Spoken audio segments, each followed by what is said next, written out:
et remplis ma vie. Last King, je veux t'adorer. Oh, Paraclet. Saint-Esprit, viens et remplis ma vie. Last King de Lionomos. J'ai tout quitté, Rabraya, pour te servir. Léondès. Saint-Esprit, viens et remplis ma vie.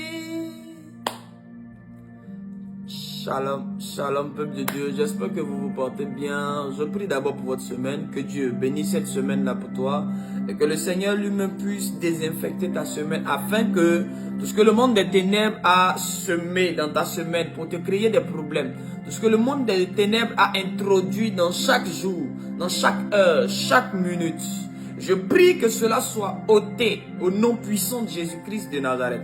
Alors bienvenue encore en cet instant. Permettez-moi de partager avec vous juste deux visions encore que le Saint-Esprit dans sa grâce a voulu m'accorder, a voulu me donner. Et cet instant-là, je suis porteur d'un message pour toi. Je suis porteur d'un message pour un homme, pour une femme. Écoute-moi bien parce que je suis sûr et certain que en entendant ce genre de choses-là, ça va révolutionner ta manière de comprendre, ta manière de faire avec Dieu. Alors sans plus tarder, je vais partager avec vous la première des visions. Dans la première vision que le Saint-Esprit a eu à me montrer, j'étais en prière. Et j'ai fini de prier. Quand j'ai fini de prier, j'ai pris un temps de réflexion. J'étais en train de réfléchir sur pourquoi est-ce que jusque-là, les prophéties sonnent pour dire qu'il y aura une nouvelle génération qui va venir, qui va manifester la gloire, manifester la puissance de Dieu comme jamais on a vu. Et je demandais à Dieu, mais pourquoi jusque-là, on n'est pas en train de vivre ces choses, on n'est pas en train de voir ces choses. C'est alors que le Saint-Esprit va commencer à me montrer des choses. Et je voyais des jeunes serviteurs de Dieu, je voyais des jeunes entrepreneurs, je voyais des jeunes gens qui étaient chrétiens, qui allaient à l'école. Je voyais des jeunes gens, mais bizarrement, les jeunes gens que je voyais, qui étaient des enfants de Dieu, qui étaient des chrétiens, malheureusement, je les voyais eux-mêmes en train de se combattre. Et je demandais à Dieu, mais qu'est-ce qui leur arrive? C'est comme si ces hommes-là avaient reçu un voile au niveau des yeux. C'est comme si plusieurs de ces jeunes-là avaient un voile. On leur avait bandé les yeux. Et pendant qu'ils avaient le voile sur les yeux, ils prenaient leurs alliés, ils prenaient leurs frères, ils prenaient leurs soeurs pour leurs ennemis. Ils ont commencé à attaquer leurs frères. Ils ont commencé à combattre leurs soeurs. Ils ont commencé à s'auto-détruire. Et je me demandais, mais pourquoi est-ce qu'ils n'arrivent pas à se rendre compte que ceux contre qui ils sont en train d'aller, c'est leurs frères. Et c'est alors que le Saint-Esprit m'a dit, il dit, regarde au niveau de leurs yeux. C'est là que j'ai remarqué que ces hommes-là, que ces jeunes-là, ces entrepreneurs chrétiens, ces pasteurs, ces diplômés chrétiens avaient un voile sur les yeux qui les empêchait de voir que celui à qui ils étaient en train de faire la guerre, c'était leur frère. La femme qu'ils sont en train de combattre, c'est leur sœur. Et je voyais l'église en train de se déchirer. Et je voyais les esprits mauvais à côté. Ils étaient en train de regarder et ils se réjouissaient et ils acclamaient. Ils disaient, on n'a plus trop de travail à faire. Les voisins qui s'entretuent. Une maison qui s'auto-détruit n'a pas besoin d'une attaque extérieure. Parce que déjà de l'intérieur, la maison elle-même a commencé à se détruire. Et je demandais à Dieu, mais pourquoi et que représente ce voile sur les yeux des gens? Et le Saint-Esprit a commencé à me dire, il dit ce voile-là, c'est le voile de la jalousie. C'est l'esprit de la jalousie que le diable a déposé dans le cœur des hommes et des femmes qui sont dans l'église, qui sont des enfants de Dieu. De sorte que lorsque un frère de l'église, un membre du corps du Christ est en train d'émerger, est en train de réussir, est en train d'aller de l'avant, nous commençons à ressentir une haine, une jalousie. Les gens commencent à se sentir mal, frustrés du bonheur de leurs frères, du bonheur de leurs soeurs. En d'autres termes, lorsque la jalousie entre dans le cœur des enfants de Dieu, ils commencent à modifier. Au lieu que l'on puisse se réjouir du bonheur de l'autre, l'on commence à se comparer. L'on commence à devenir aigri. Et le Seigneur était en train de me dire l'esprit de Caïn. Il dit le même esprit qui avait vaincu Caïn. Quand je le prévenais pour dire Caïn, fais attention, le péché est à ta porte. Résiste au péché, résiste. Fais attention, le péché est à ta porte.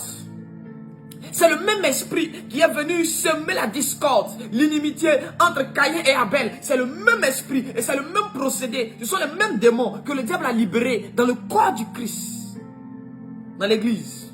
De sorte que, lorsqu'on te dit que ton frère a monté une entreprise, lorsqu'on te dit que ton frère a un business, au lieu de le soutenir, alors vous allez voir, et le Seigneur est en train de me montrer sur les réseaux sociaux, il me montre plusieurs hommes de Dieu, plusieurs jeunes chrétiens, qui au lieu de liker, de s'abonner, c'était un exemple que le Seigneur m'avait montré pour que je puisse comprendre.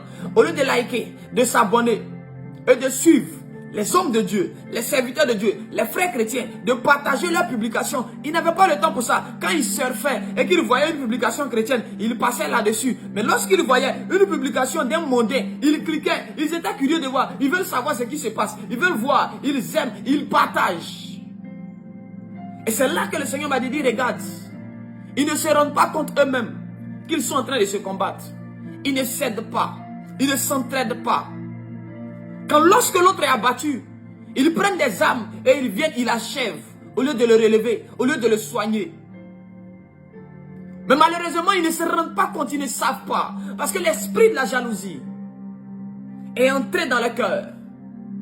L'esprit de la jalousie fait que lorsqu'ils voient un frère réussir, automatiquement, ils ont mal dans le cœur et ils commencent à avoir de mauvaises pensées, oubliant que les pensées, c'est l'activité de l'esprit dans le monde spirituel. En d'autres termes, il y a beaucoup de chrétiens qui sont en train de souffrir. Il y a beaucoup de nos frères qui veulent avoir des entreprises, mais qui ne peuvent pas réussir, pas parce que c'est Satan qui les combat, mais parce que c'est l'esprit de plusieurs chrétiens de sa communauté, l'esprit de plusieurs chrétiens de son quartier qui sont en train de s'opposer à lui, qui sont en train de le combattre. Lorsque David voulait affronter Goliath là-bas, ce n'est pas les Philistins qui sont venus s'opposer à David. Le premier ennemi de David, celui que David devait vaincre avant de vaincre Goliath, c'était la jalousie qui était dans le cœur de ses frères.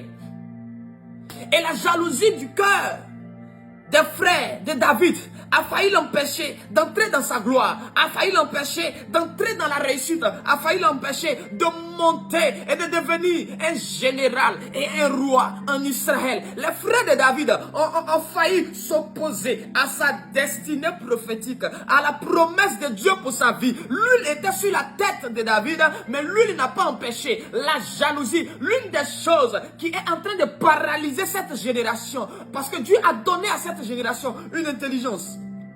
Les gens de ma génération, ils sont hyper intelligents. Ils ont tout ce qu'il faut. Malheureusement, le diable a introduit l'esprit de la jalousie. L'esprit de la jalousie. L'esprit de la jalousie dans le cœur. Dans le cœur. Et de sorte que c'est une vie d'hypocrisie que beaucoup d'enfants de Dieu sont en train de vivre. Ils font semblant d'être avec toi, au devant de toi. Mais lorsque tu donnes le dos, ils commencent à te calomnier. Ils rient avec toi. Mais pendant qu'ils rient avec toi, l'esprit de jalousie dans son cœur commence à exciter de mauvaises pensées. Il commence à proférer de mauvaises choses, mais déjà à partir de son cœur. Et sans le savoir, l'esprit de jalousie s'est saisi de l'esprit de plusieurs chrétiens et a commencé à les utiliser dans le monde spirituel. Ils sont des enfants de Dieu, mais parce qu'ils ont ouvert la porte de leur cœur à l'esprit de la jalousie. C'est comme ça que l'esprit de la jalousie va saisir Caïn et va tuer Abel. L'esprit de la jalousie, lorsque cet esprit-là entre dans ton cœur, entre dans ta vie, cet esprit a la capacité d'utiliser ton esprit pour faire ses œuvres. Et cette génération, me disait le Seigneur, et dit plusieurs ne vont pas réussir, pas parce que la sorcellerie de leur famille est forte. Plusieurs des gens qui ne se marient pas, qui sont à l'église, c'est à cause du cœur, c'est à cause des pensées, c'est à cause de l'esprit de jalousie qui est dans le cœur des frères de l'église, qui est dans le cœur des sœurs de l'église. Quand elles te regardent, elles pensent, elles disent, elles méditent toujours de nuit que tant que moi je ne suis pas marié dans cette église, personne ne se mariera. En d'autres termes, l'esprit d'opposition, l'esprit de blocage à ton mariage, ce n'est pas l'esprit de ta famille, ce n'est pas les sorciers de ta famille, mais c'est ta soeur chrétienne qui est à l'église. Voilà le procédé par lequel le diable est en train de casser l'église. Voilà le procédé par lequel plusieurs sont en train de rétrograder parce qu'ils disent, mais je prie, mais je jette, je ne vois rien, j'invoque Dieu, je fais ceci, je fais cela. Parce que le problème c'est quoi? C'est que jusque là, tu penses que c'est le sorcier de ta famille qui est en train de bloquer ton mariage. Demandez à David. Il s'est rendu compte, là, Braya, ses frères étaient des soldats, Saül était le roi, Saül lui-même était dans l'armée. Saül même s'est opposé au fait que David veuille combattre Goliath. Il dit, tu es encore petit. Celui-là, c'est un homme de guerre. Pourquoi? En réalité, c'était la jalousie. La jalousie, souvent, quand ça se manifeste, l'esprit de jalousie, tu auras l'impression que la personne s'inquiète pour toi. Tu auras l'impression que la personne veut ton bien. Quand elle te dit non, je crois que tu dois d'abord réfléchir, est-ce que tu es sûr? Parce que l'une des choses par laquelle tu vas reconnaître l'esprit de jalousie, l'esprit là va chercher à semer le doute dans ton cœur par rapport à ce que Dieu t'a dit de faire, par rapport à ce que tu ressens de faire, par rapport à tes projets. L'esprit là va venir semer le doute. Oh, le doute, c'est une chose qui ne va pas avec l'évolution. Le doute va amener l'incrédulité. L'incrédulité va briser ta foi. L'esprit de jalousie va commencer à semer le doute. Est-ce que Dieu t'a appelé? Tu es sûr que Dieu veut que tu fasses ça? Est-ce que c'est le moment? Est-ce que tu as les moyens? Est-ce que l'esprit de jalousie va chercher à te ralentir, à causer le doute dans ton cœur pour que tu puisses douter de ce que tu as reçu de Dieu? Combien aujourd'hui sont là? Dieu leur avait dit tu dois voyager. Mais un frère jaloux de l'église, une sœur jalouse du quartier, est venue te dire, tu es sûr, moi je préfère que tu restes ici, moi je préfère que tu sois avec un tel, moi je préfère que tu sois ici, je veux que tu sois à l'abri, je préfère. Et ils se font passer pour des personnes qui nous aiment. Mais en réalité, derrière ces actions, il y a un esprit de jalousie. On aurait dit que les frères de David aimaient leur petit frère. Pour lui dire, attention, tu risques de mourir. Quelqu'un aurait cru que c'est parce qu'ils s'inquiétaient pour leur petit frère. Ils ne veulent pas le voir mourir. Mais en réalité, ce n'est pas parce qu'ils s'inquiétaient pour lui. C'est parce qu'ils ne voulaient pas le voir devenir le gendre du roi. Ils ne voulaient pas le voir devenir grand. Quand l'esprit de jalousie vient, l'esprit de jalousie a l'impression d'être un allié. Il se met dans ton camp et puis il te combat. Il se met dans ton entreprise et puis il commence à casser ton entreprise de l'intérieur. Il fait tout pour intégrer ton groupe et il commence à casser ton groupe. Et c'est cet esprit-là que le diable a libéré dans cette génération. Et c'est cet esprit-là qui est en train d'étouffer, la jeune génération, les jeunes entrepreneurs, les jeunes politiciens, les jeunes serviteurs de Dieu, les jeunes servants de Dieu, des personnes qui sont appelées, qui ont été prédestinées à la gloire, à la grandeur. Écoutez-moi bien. Voici pourquoi de façon légale, lorsque le serpent voulait attaquer Adam, il n'est pas venu directement, mais il est venu indirectement. Le serpent a utilisé Ève pour atteindre Adam. C'est comme ça, le diable en cette saison, c'est la même stratégie. Le diable va passer par des chrétiens pour attaquer des chrétiens. Le diable va utiliser des Caïns pour tuer des Abel. Parce que personne ne peut quitter dehors pour venir toucher à Abel. On va demander à Caïn, pourquoi tu as regardé que quelqu'un de dehors vienne frapper ton frère? Donc le diable sait que personne de dehors ne peut venir entrer pour tuer un chrétien. Le diable sait. C'est pourquoi lorsqu'on a voulu crucifier Jésus, il a fallu un de leurs, un de ses gars, un de ses enfants, un de ses alliés pour pouvoir le vendre. Il a fallu que ce soit les gens de sa nation, ce soit les gens, les pharisiens, ce soit les docteurs, les gens avec qui il dit faire ministère, ses collègues de travail. C'est eux qui se sont levés, qui l'ont soulevé, qui l'ont jugé la nuit d'abord. Quand ils n'ont rien trouvé, ils l'ont emmené devant Ponce Pilate. Et puis ils ont dit à Ponce Pilate, cet homme est un imposteur, tu dois le tuer. Crucifie-le, crucifie-le, crucifie-le. C'est ainsi dans cette génération. Le diable est en train d'utiliser des sœurs en Christ pour tuer la vie de plusieurs sœurs en Christ. Le diable est en train d'utiliser des frères en Christ pour attaquer les projets de certains frères en Christ. C'est les pasteurs qui combattent les pasteurs. C'est les prophétesses qui combattent les prophètes. C'est les prophètes qui combattent les évangélistes. Et c'est les évangélistes qui combattent les apôtres. C'est les apôtres qui combattent les prophètes. Si vous pensez que dans cette saison, le diable viendra lui-même pour vous attaquer, le diable n'attaquera pas directement. Le diable utilisera un chrétien. Le diable utilisera une personne avec qui tu vis, avec qui tu marches. Une personne, en l'abri cantoché. Une personne qui est de ton bord spirituel pour t'attaquer, pour te détruire. C'est les frères de David qu'on a utilisé pour pouvoir le décourager. C'était son propre roi Saül qu'on a utilisé pour pouvoir le décourager. En cette saison, tu dois savoir ce que Dieu veut que tu fasses. En cette saison, tu dois être strict. Tu dois être une personne déterminée, coûte que coûte, à faire ce que Dieu t'a dit de faire. Tu ne dois pas être semblable à Pierre qui a dit à Jésus, si c'est toi, ordonne que je vienne vers toi sur les eaux. Mais à cause du vent, à cause de la tempête, il a commencé, sa foi a commencé à vaciller. Il a commencé à s'enfoncer. Tu ne dois pas être comme Pierre. Lorsque Dieu te dit de marcher et de venir vers lui, tu dois te baser seulement sur ce qu'il a dit. Tu dois marcher. Tu ne dois pas regarder les vents. Tu ne dois pas regarder la tempête. Parce que l'esprit de jalousie est en train de casser l'église. L'esprit de jalousie n'est pas hors de l'église. Nos ennemis, ceux qui nous combattent, sont avec nous. C'est les esprits que le diable a déposés dans le cœur de plusieurs de nos frères qui ont besoin de délivrance, de plusieurs de nos sœurs qui ne sont pas de mauvaises personnes à la base, mais à cause de l'esprit de la jalousie qui est entré dans leur cœur. Sinon à la base, Caïn n'a rien contre Abel. Sinon à la base, Caïn n'est pas jaloux de son frère. Caïn n'est pas jaloux de son frère. La preuve en est qu'ils ont grandi ensemble. On n'a jamais parlé des problèmes qu'ils avaient lorsqu'ils grandissaient.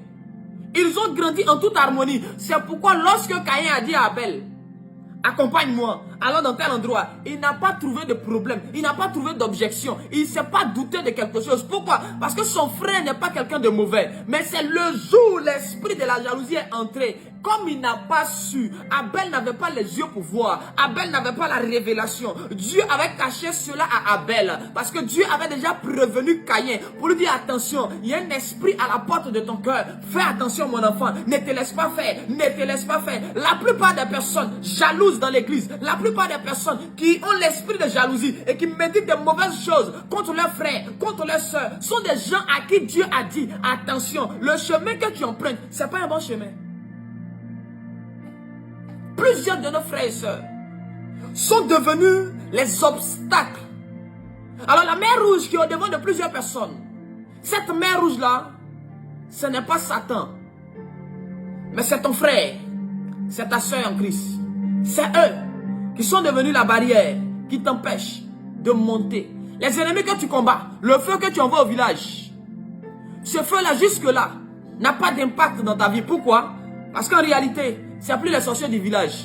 Eux-mêmes, ils savent qu'ils sont devenus trop petits dans ton affaire. Le serpent sait en âme et conscience que si c'est présent devant Adam, il serait écrasé, il sera détruit. Parce que Adam est un dominateur. Adam, il voit Dieu. Donc Adam va reconnaître le serpent. Mais le serpent, pour ne pas être connu et reconnu par Adam, il est obligé de passer par la femme. Et c'est cette voie-là que le diable utilise dans cette génération pour détruire plusieurs entreprises. Voici pourquoi l'église est pauvre. Voici pourquoi nous n'arrivons pas à gagner des âmes. Parce que pendant que toi tu es sur le terrain, en train de gagner des âmes, en train de prier, en train de dire Seigneur, en train de parler de Jésus aux gens pour qu'ils se convertissent, il y a un autre frère qui est à la maison, un frère en Christ qui dit, lui là, mais il pense que quoi? C'est lui qui est zélé, quoi, il veut gagner les âmes, il ne va rien gagner.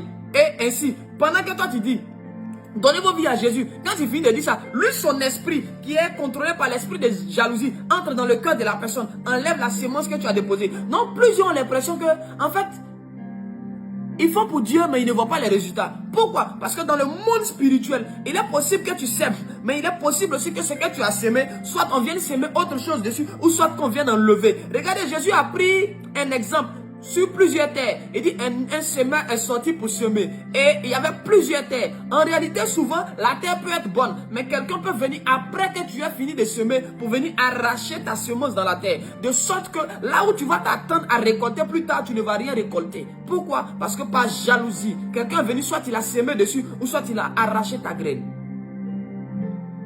Que Dieu nous aide. Et que l'esprit de la jalousie quitte nos vies, quitte nos cœurs. Que nous soyons encore plus unis. Pierre n'était pas jaloux des gens. Jean non plus n'était pas jaloux de Jacques. Jacques aussi n'était pas jaloux de Philippe. Ne laissons pas la jalousie nous détruire, peuple de Dieu. Ne laissons pas la jalousie nous pousser à devenir nous-mêmes les obstacles de nos frères. Ne devenons pas les sorciers de nos frères et sœurs. Ne devenons pas les obstacles à l'ascension de nos frères et sœurs.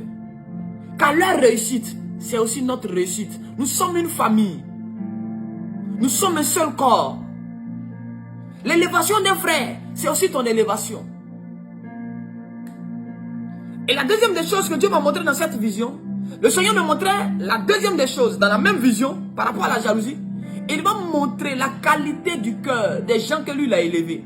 Dieu m'a montré des gens qu'il a bénis, qu'il a élevés. Et une fois que ces hommes-là, une fois que ces femmes-là avaient été élevées, avaient atteint un certain niveau, ces personnes qui disaient à Dieu, si tu me bénis, je vais m'occuper de mes frères. Si tu me bénis, je vais aider les frères en Christ. Je vais aider les sœurs de l'église. Lorsque ces hommes ont été bénis, lorsque ces femmes ont été bénies, elles ont trouvé que, ces personnes ont trouvé que les gens qu'ils devaient aider là ne sont plus dignes. Au lieu d'aider, ils n'ont plus aidé. Et le Seigneur me disait, il dit regarde-leur, parce qu'ils n'ont pas aidé plusieurs, ça a été une porte par laquelle Satan a eu accès au cœur de leurs frères, au cœur de leurs sœurs. Et ça a suscité beaucoup d'ouverture dans le cœur de plusieurs. On marchait ensemble. On priait tous ensemble pour qu'on réussisse. On priait les uns pour les autres. Et parce que Dieu t'a béni, Joseph, parce que Dieu t'a élevé, tu as oublié que ton père est resté là-bas dans le désert en Canaan.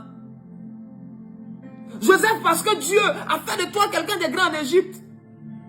Tu veux régler tes comptes avec tes soeurs, avec tes frères. Ils m'ont vendu, ils m'ont fait ça.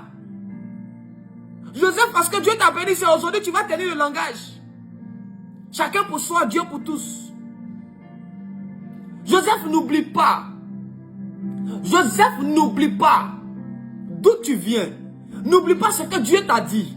Dans ton élévation, il faut que les 11 étoiles soient là pour se prosterner devant toi. C'est la présence des 11 étoiles qui va concrétiser la vision que Dieu t'a montrée. Sinon, si toi, si tu es élevé, qu'il n'y a pas d'étoiles qui se prosternent devant de toi, là, Braya, Joseph, tu n'es pas entré dans le plan de Dieu. Si Dieu t'a béni, que tu n'aides pas tes frères, tu n'aides pas tes soeurs, tu n'es pas reconnaissant vis-à-vis des personnes qui t'ont aidé hier, tu es indigne de la grâce de Dieu. Tu es indigne de la bénédiction de Dieu. Et ton comportement va provoquer la jalousie dans le cœur.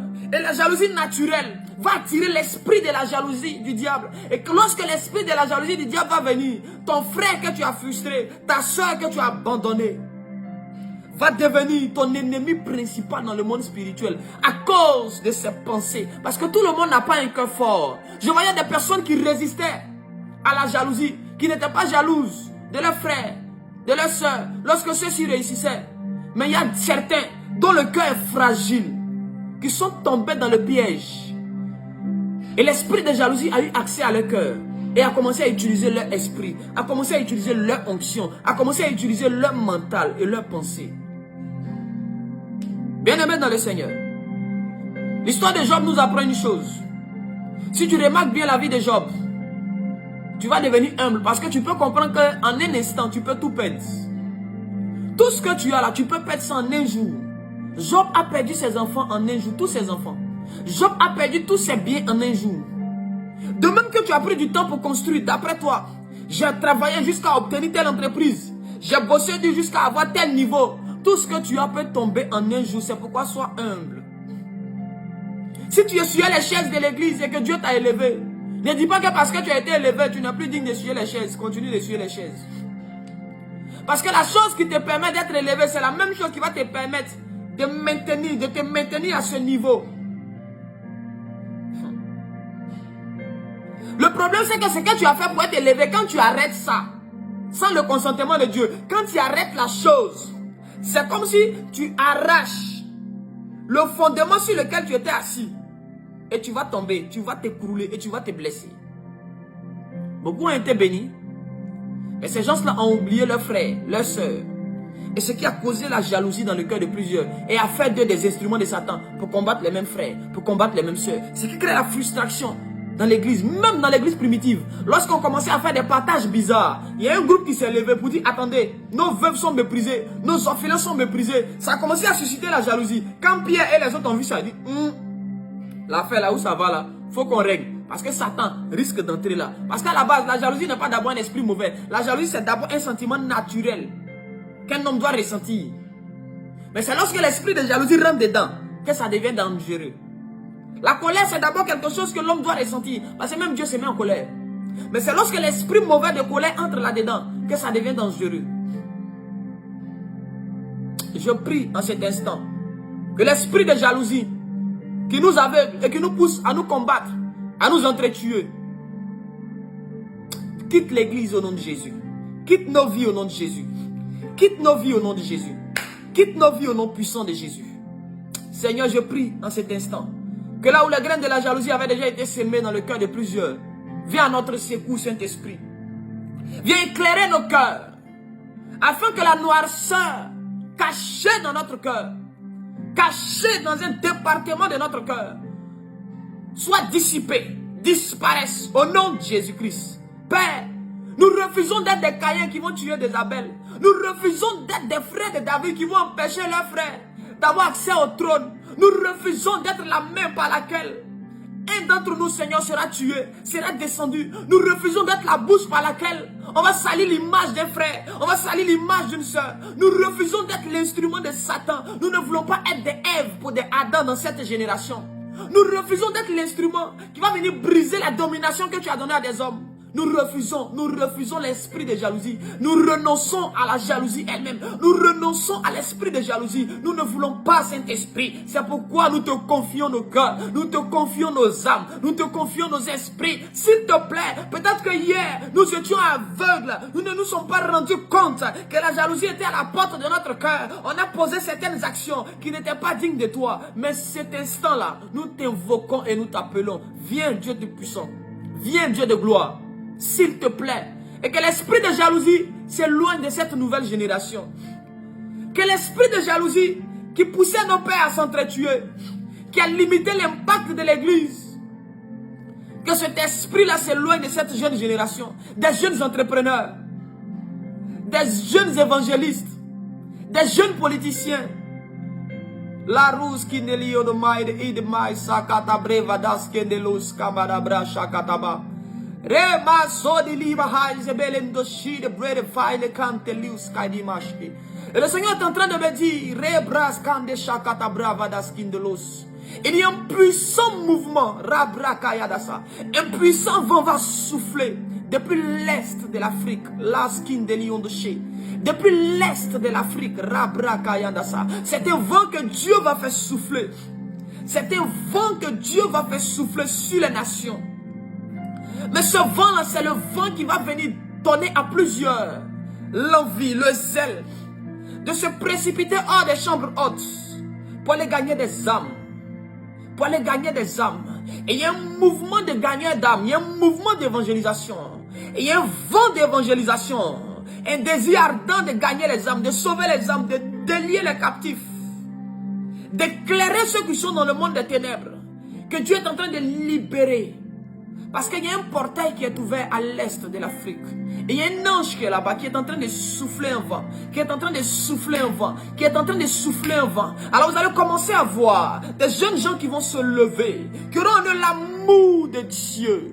Qui auront la graine, la semence de l'amour de Christ. L'amour des hommes.